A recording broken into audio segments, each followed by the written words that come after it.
Carlos Prates expressed that many fans wrote him off after his unanimous decision loss to Ian Gary.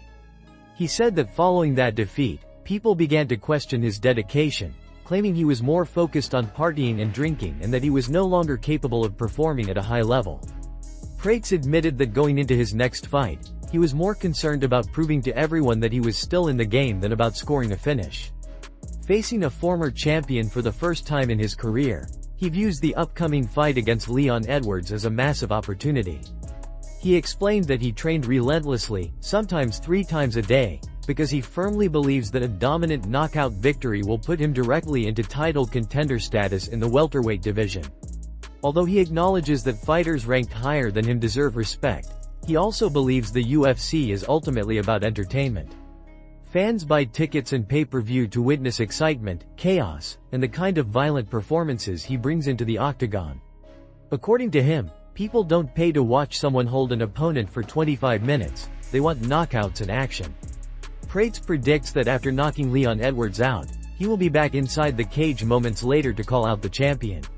He plans to break Edwards physically and mentally, insisting that everyone knows Leon's mindset tends to crumble under pressure. Prates claims that when things get tough, Edwards begins focusing less on winning and more on surviving, and he intends to bring the fight to a level where Edwards mentally checks out. In response, Leon Edwards has addressed Carlos Prates' comments and is confident that Prates is in for a rude awakening. Speaking to the media, Edwards said that while Prates is a solid fighter, he believes skill for skill he is the better athlete and the more complete mixed martial artist. Edwards intends to step into the cage and deliver a performance that reminds Prates and the world who he is. He noted that the first time Prates moved up in competition was against Ian Gary, and Gary beat him. He also questioned Jeff Neal's approach in Prates' last fight, stating that Neal looked flat-footed, walked forward with a high guard, and made the fight easier than it should have been. Edwards added that even in that matchup, Prates still absorbed shots and showed openings. With supreme confidence, Edwards emphasized that Saturday night will expose Prates to a level he has not experienced before. Max Holloway shared his breakdown and prediction for the highly anticipated matchup between Della Maddalena and Islam Makhachev. According to Holloway, he believes Jack has the tools to defeat Islam and even finish him inside the octagon. Holloway acknowledged that some people might call him crazy for the prediction, but he is confident in his pick. He stated that he is riding with Jack on this one and sees a scenario where Jack scores a third-round TKO. He expects the first 2 rounds to be extremely competitive, with both fighters demonstrating their strengths, but he believes the momentum will begin shifting as the fight progresses. Holloway emphasized that Jack's takedown defense and anti-wrestling ability will be critical in slowing Islam down. He predicted that Jack is going to defend numerous takedown attempts and will make Islam work harder than usual to get the fight to the ground. Holloway further explained that he believes the size Jack brings into the cage is going to be a major factor. While he acknowledged that Islam trains with big guys like Khabib Nurmagomedov and is familiar with heavier training partners, Holloway argued that fight night pressure and constant stand-up damage feel very different from training. He mentioned that critics often say Islam never gets tired, but Holloway pointed out that in his fights, there are moments where Islam visibly slows down. Even though Islam might not look as exhausted as his opponents, he still shows signs of fatigue. Holloway thinks Jack's ability to keep the fight standing, defend wrestling attempts, and apply striking volume will gradually wear Islam out. In Max Holloway's mind, the fight plays out with Jack forcing a high-paced striking exchange, staying composed while defending takedowns, and overwhelming Islam as the pressure builds. He sees Islam becoming tired from constant attempts to close the distance, and once Islam begins to slow down, Holloway believes Jack will land with more frequency and more precision. Holloway highlighted that Jack's accuracy is one of the most underrated weapons in the welterweight division. He described Jack as someone who can ping you repeatedly, landing clean shots over and over without allowing the opponent time to recover. That volume and precision, he believes, will eventually break through Islam's defense. Holloway concluded that if the fight unfolds the way he envisions, Jack gets his hand raised after scoring a third-round TKO. Islam Makhachev has responded to the recent news that Della Maddalena has been training with Brazilian Jiu-Jitsu specialist Craig Jones, and he made it clear that he is not concerned. Islam stated that simply bringing in a high-level grappler for a short period of time does not suddenly transform someone into an elite wrestler or grappler. According to him, you cannot bring someone in for a couple of months and expect to become good in areas that take many years to master. He referenced Dricus du Plessis and Khamzat Chimaev as an example, pointing out that du Plessis trained with numerous high-level wrestlers, yet it did not dramatically change the outcome when he faced someone who dedicated their entire life to grappling. Islam explained that wrestling requires years of repetition and development, and if someone truly wants to improve, they would need 2 or 3 years of full commitment rather than a short training camp. Makhachev questioned whether Craig Jones can help Jack defend wrestling at the level required to stop a fighter like him. He believes that JDM will have to help himself rather than rely solely on specialist training partners. This sparked a broader debate within the MMA community about whether someone without a lifelong wrestling background can close the gap in time for a matchup against Islam. Many experts, including Joe Rogan, have previously argued that there simply isn't enough time in an athlete's career to become as good as lifelong wrestlers when starting late. Dan Hooker also shared his insight on the subject during an interview with Sky Sports. He broke down the typical game plan that elite wrestlers such as Khabib, Islam, and Chimaev use inside the octagon. According to Hooker, wrestlers first try to avoid getting hit on the feet, then look to land a single clean punch. Once that punch lands, they immediately transition into a takedown, secure a body lock, and establish a dominant top-heavy position to wear their opponents down. Hooker said that once wrestlers get into this rhythm, the rest of the fight often becomes predictable and extremely difficult to stop. Footage has recently surfaced online showing influencer Easton Simpson successfully pranking Dana White during a Power Slap event.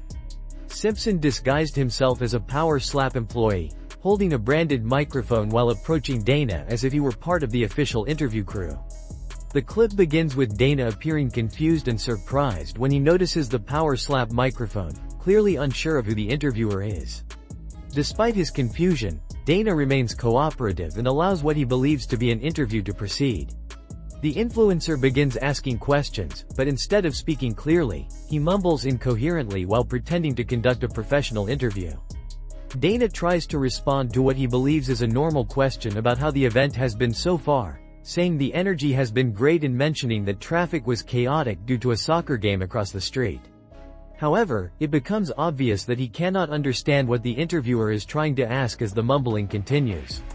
The influencer continues to pretend to ask questions in a nonsensical manner, and Dana repeatedly leans forward trying to hear him, attempting several times to interpret the words. He even politely asks the interviewer to repeat himself, but the influencer keeps mumbling, causing even more confusion. At one point, the interviewer mentions a random name in a jumbled sentence, and Dana responds by saying he has no idea what the question means. Dana then becomes visibly puzzled, eventually ending the interview with a brief thank you, still unsure about what just happened. Once the video circulated online, fans were entertained by how well the prank worked. Many pointed out that Dana genuinely believed the interviewer was legit because he was holding a Power Slap microphone and appeared to be doing his job normally. Another reason the prank was so effective is because Dana has well-known issues hearing reporters in loud venues. During UFC press conferences, Dana repeatedly asks his assistant to repeat questions from journalists because he cannot hear them clearly over the noise. That detail made the prank extremely believable, since Dana assumed the problem during the prank interview was simply the usual struggle to hear rather than the influencer speaking gibberish intentionally. The internet quickly reacted to the prank, with many fans praising the influencer for being creative and harmless rather than disrespectful. The viral clip generated discussions about whether Dana eventually found out he was pranked and how he will respond in the future to unexpected employees approaching him with microphones during live events. Many fans are now joking that Power Slap might need extra security just to keep pranksters away. Joe Rogan has officially responded to Ronda Rousey's recent remarks in which she claimed that Joe isn't an MMA expert and is simply a fan with an audience. Ronda pointed out that Joe has never fought professionally and suggested that someone who hasn't competed in MMA cannot truly understand the experience of fighting at the highest level. In her words, someone who has never fought shouldn't be regarded as an expert. She referenced Joe's past Taekwondo background and dismissed it as not being real fighting, in the context of MMA. Her comments quickly spread across social media and created a wave of debate among fans and fighters. Joe addressed the situation respectfully and chose not to escalate the criticism. He praised Ronda Rousey for her incredible achievements in mixed martial arts, calling her a pioneer who changed the sport forever.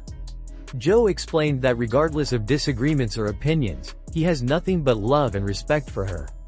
He emphasized that Ronda was the first true female superstar in MMA and that her success made it possible for the UFC women's division to even exist. According to Joe, Dana White was once against female fighters in the UFC, but Ronda was the one who changed his mind through her talent, dominance, and star power. Joe acknowledged that he understands why Ronda thinks the way she does. He explained that champions often have a mindset built around personal experience, and from their perspective, if someone hasn't fought inside the cage, their voice carries less weight. He admitted that he has never been an MMA fighter and has never claimed to be one, and he respects the mentality of fighters who feel that only competitors can truly understand the sport on the deepest level. Joe pointed out that studying a sport and analyzing it for decades still isn't the same as competing, and he doesn't take Ronda's statement personally because it reflects the mentality of someone who has reached the highest level of competition. He repeated that everyone is entitled to their own opinion, and that disagreement doesn't erase the accomplishments someone has achieved. Joe closed by once again calling Ronda a legend and one of the most important athletes in the history of MMA. He credited her for opening doors for countless female fighters and for proving that women's MMA could be both successful and exciting. Joe made it clear that as far as he's concerned, Ronda's legacy remains untouched, and nothing she says will change the respect he has for her.